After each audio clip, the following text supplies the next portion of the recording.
China ಕಡೆ ಹೋಗ್ತಿದ್ದ Russia ತೈಲ ನೌಕೆ ದಿಢೀರಂತ ಕರ್ನಾಟಕದತ್ತ ಬಂದಿದೆ. ಗಲ್ಫ್ ಯುದ್ಧದ ವೇಳೆ ಸಂಚಲನ ಮೂಡಿಸುವ ಬೆಳವಣಿಗೆ ಈಗ ನಡೀತಾ ಇರುವಂತದ್ದು. ಚೀನಾ ಕಡೆ ಹೋಗ್ತಾ ಇದ್ದಂತ ರಷ್ಯಾ ತೈಲ ನೌಕೆ ದಿಢೀರಂತ ಕರ್ನಾಟಕದತ್ತ ಗಲ್ಫ್ ಯುದ್ಧದ ವೇಳೆ ಸಂಚಲನ ಮೂಡಿಸುವ ಬೆಳವಣಿಗೆ. ಚೀನಾ ಕಡೆ ಹೋಗ್ತಿದ್ದ ರಷ್ಯಾ ತೈಲ ನೌಕೆ ಅಕ್ವಾ ಟೈಟಾನ್ ಯೂ ಟರ್ನ್ ಹೊಡೆದಿದೆ. ಸೌತ್ ಚೀನಾ ಸಾಗರದಿಂದ ಭಾರತದ ಕರ್ನಾಟಕ ದಿಕ್ಕಿನತ್ತ ಪ್ರಯಾಣ ಬೆಳೆಸಿದೆ. ಮಾರ್ಚ್ 21ಕ್ಕೆ ಹೊಸ ಮಂಗಳೂರು ಬಂದರು ತಲುಪಲಿರುವಂತಹ ನೌಕೆ ಜನವರಿ ಕೊನೆಯಲ್ಲಿ ಬಾಲ್ಟಿಕ್ ಸಿ ಪೋರ್ಟ್ನಲ್ಲಿ ಟ್ಯಾಂಕರ್ ಲೋಡ್ ಆಗಿತ್ತು. ವಾಸ್ತವದಲ್ಲಿ ಇದು ಚೀನಾದ ರಿಜಾವೋ ಪೋರ್ಟ್ಗೆ ತೆರಳಬೇಕಿತ್ತು. ಆದರೆ ಭಾರತದಲ್ಲಿ ಡಿಮ್ಯಾಂಡ್ ಹೆಚ್ಚಿದ ಕಾರಣ ಕರ್ನಾಟಕ ತೀರದತ್ತ ಮುಖ ಮಾಡಿದೆ.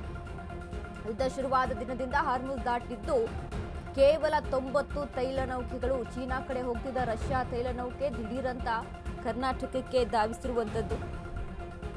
ನೋಡಿ, ಹಾರ್ಮುಜ್ ಅಲ್ಲಿ ದಿನನಿತ್ಯ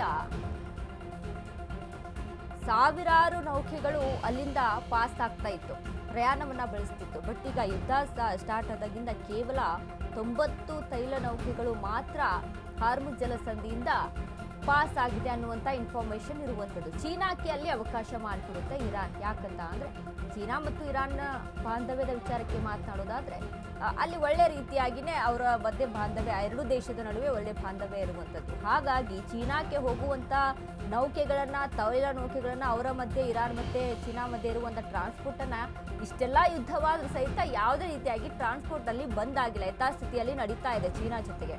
ಬಟ್ ಇದೀಗ ನೋಡಿ, ಚೀನಾ ಕಡೆ ಹೋಗ್ತಾ ಇದ್ದಂಥ ತೈಲ ನೌಕೆ ಕರ್ನಾಟಕದತ್ತ ಧಾವಿಸಿದೆ. ಯಾಕೆ ಅಂತ ಅಂದರೆ ಕರ್ನಾಟಕದಲ್ಲಿ ಇರುವಂತಹ ಬೇಡಿಕೆ, ಕರ್ನಾಟಕದಲ್ಲಿ ಯಾವ ರೀತಿಯಾಗಿ ಬೇಡಿಕೆ ಇದೆ, ಭಾರತಕ್ಕೆ ಯಾವ ರೀತಿಯಾಗಿ ತೈಲದ ಬೇಡಿಕೆ ಇದೆ ಅನ್ನುವಂಥದ್ದು ಚೀನಾ ಅಲ್ಲಿ ಪರಿಗಣಿಸಿಕೊಂಡಿದೆ. ಸೊ ಹಾಗಾಗಿ ಕರ್ನಾಟಕದತ್ತ ಧಾವಿಸಿರುವಂಥದ್ದು. ಮಾರ್ಚ್ 21ಕ್ಕೆ ಹೊಸ ಮಂಗಳೂರು ಬಂದರು ತಲುಪಲಿರುವಂತಹ ನೌಕೆ ಜನವರಿ ಕೊನೆಯಲ್ಲಿ ಬಾಲ್ಟಿಕ್ ಸಿ ಪೋರ್ಟ್ನಲ್ಲಿ ಟ್ಯಾಂಕರ್ ಲೋಡ್ ಆಗಿತ್ತು. ಜನವರಿ ತಿಂಗಳ ಕೊನೆಯಲ್ಲಿ ಬಾಲ್ಟಿಕ್ ಸಿ ಪೋರ್ಟ್ನಲ್ಲಿ ಈ ಟ್ಯಾಂಕರ್ ಲೋಡ್ ಆಗಿತ್ತು. ಅಲ್ಲಿಂದ ಇದೀಗ ನೋಡಿ, 21ಕ್ಕೆ, ಈ ತಿಂಗಳ 21ನೇ ತಾರೀಕಿಗೆ ಮಂಗಳೂರು ಬಂದರು ಬಂದು ತಲುಪುತ್ತೆ. ಸೊ ಇಲ್ಲಿ ಕರ್ನಾಟಕದಲ್ಲಿ ಬೇಡಿಕೆ ಸಹ ಹೆಚ್ಚಾಗಿದೆ. ಸೊ ಹೀಗಾಗಿ ಚೀನಾಕ್ಕೆ ಹೋಗಬೇಕಾದಂಥ ನೌಕೆ ಕರ್ನಾಟಕದತ್ತ ಧಾವಿಸಿದೆ.